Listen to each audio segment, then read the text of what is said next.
Lau anfaqta ma fil ardi jami'an, kalau kau infakkan semua hartamu untuk mengumpulkan orang sebanyak ini, tak akan ada yang sanggup mengumpulkan orang.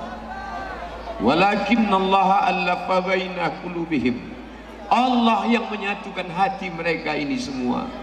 Ya Allah, berikan mereka semua syafaat pada hari menghadapmu nanti, ya Allah. Anak-anak yang dibawa malam ini, jadikan mereka anak-anak yang soleh dan solihah. Jadikan mereka anak-anak penghafal Al-Quran. Yang susah rezekinya lapangkan, panjangkan umurnya, ya Allah. Yang kau uji dengan penyakit, angkat penyakit mereka, ya Allah. Ya Syafi, wahai yang maha menyembuhkan. Ya Kafi, yang maha mencukupkan. Ya Mu'afi, yang maha menyehatkan.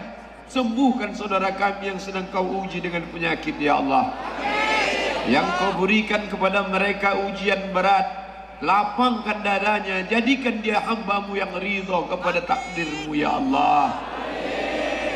Ya Allah, jauhkan negeri ini dari segala mara petaka, besana, musibah, narkoba, zina, perbuatan keji dan mungkar.